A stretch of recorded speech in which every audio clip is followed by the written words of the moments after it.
What's up guys, Squirrel here, and this video is coming out way later than anticipated, mostly due to hardware difficulties, university finals, and Breath of the Wild coming out, but here we are. Now, in the spirit of not delaying it any further, let's get started with the February and March review.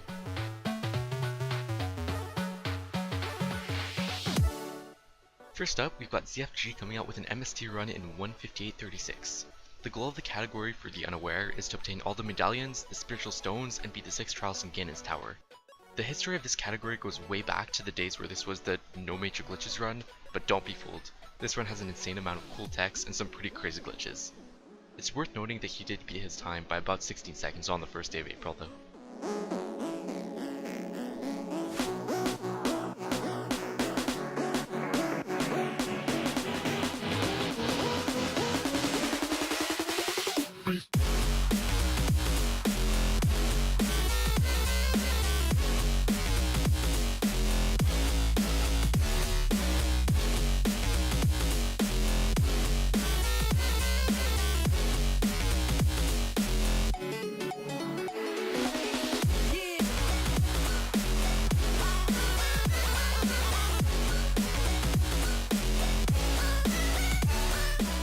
Next up is Swordsman Kirby with his 100% speedrun of Kirby and the Amazing Mirror in 1 hour, 10 minutes, and 42 seconds. Kirby and the Amazing Mirror is much closer to a Metroidvania game of sorts, and Kirby gets to use his wide arsenal of abilities to collect everything in the game. Very little downtime, fast movement, and unique boss strats make up this run. Plus, Kirby's pretty cute.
The PlayStation had a bunch of epic adventures on it, and Jak and Daxter for the PS2 was no exception.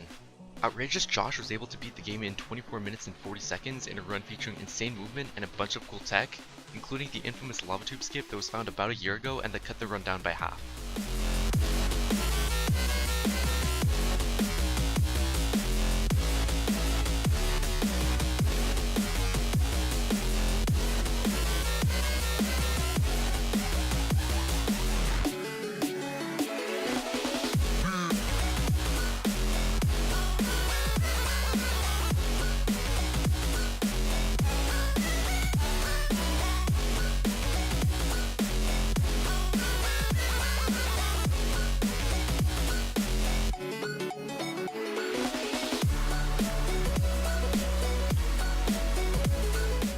Skyward Sword recently hit a huge milestone with his first sub-5 speedrun.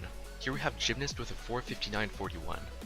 Now despite any pre-existing ideas you have about the game, Skyward Sword is riddled with glitches, skips, and the whole 9 yards, but on top of that, the motion controls add a bunch of intense moments and really impressive fights.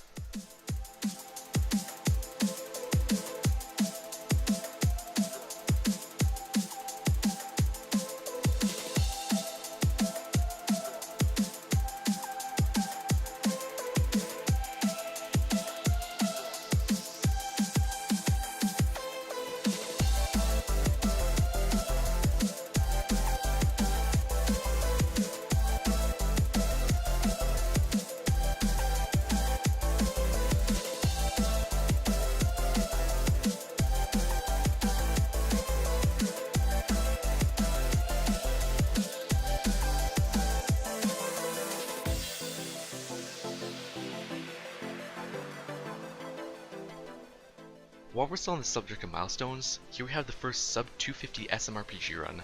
Blacktap was able to secure a 2:49:48. This run was a long time coming, and it's hard for me to explain exactly how important this time truly is. It's a run that's been sought after for years for the SMRPG runners, and for good reason. RPG games require such a technical mastery of the game itself, and SMRPG does not lack any sort of high execution moments, which include blockable attacks, super jumps, skips, manipulations, and much more.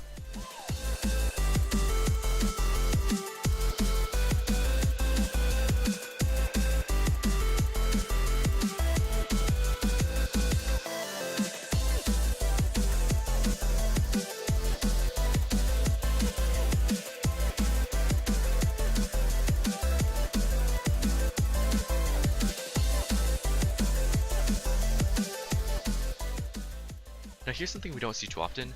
Justin DM tied the world record for Metroid Prime at 53 in-game minutes, held originally by T3.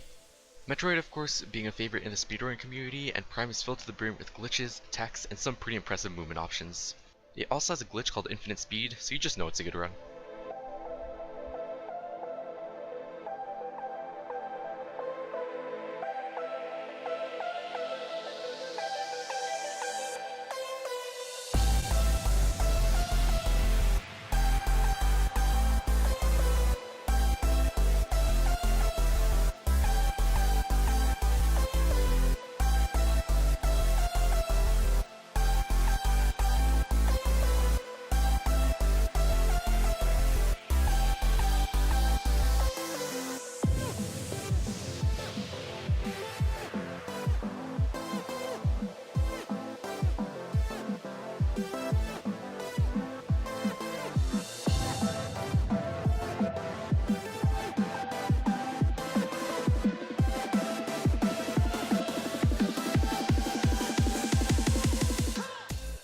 The Ape Escape series, being some of the more eccentric games on the PlayStation, was graced by a new record for Ape Escape 3 in 107.31 by Squid.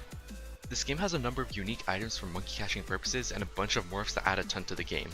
Squid, of course, being known for his amazing execution across different games, shows it off again for this game, keeping it fast paced and fun throughout, with tons of cool strats, monkey catches, and boss fights.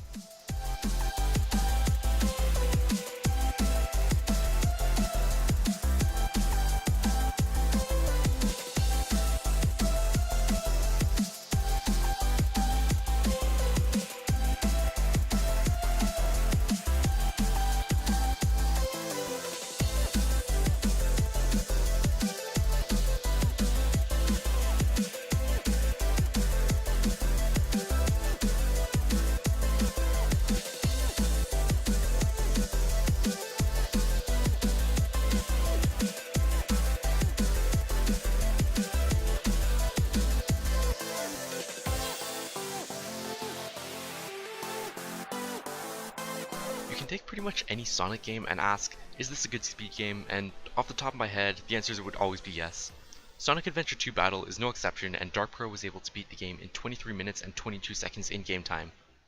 Now, other than just being a really fast-paced broken game, as most 3D Sonic games seem to be, SA2B also has the Tails stages featuring its own unique mechanics, and Knuckles stages requiring so much memorization that it's borderline insane how good top runners seem to be able to pull it off as they do.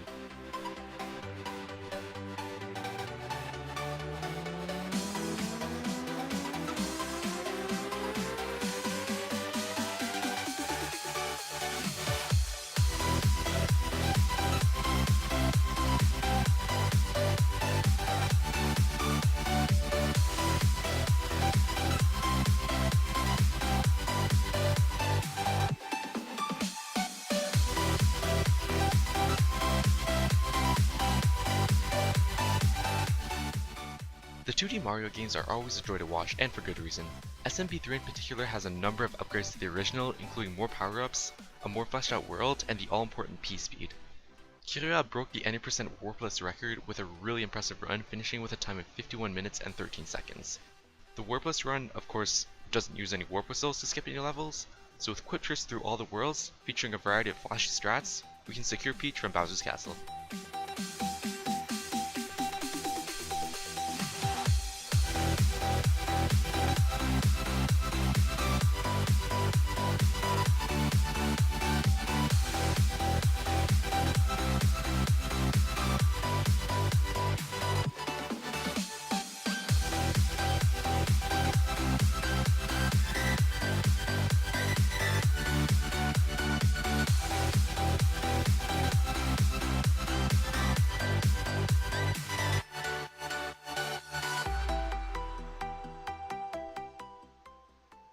Yoshi's Island remains a fan favorite throughout the years, and Trix was able to establish a new record in 2:29:44 for the 100% category, which involves getting 30 stars, 20 red coins, and 5 flowers in each level.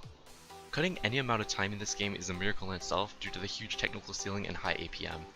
Very few runs you can say anyone can enjoy watching without first playing a game, but Yoshi's Island is definitely on that list. Don't try this yourself. It's extremely dangerous.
And that's about it for February and March. I'll keep the outro short this time because of upcoming videos, but as always, thank you all for watching, and keep an eye out for the next one.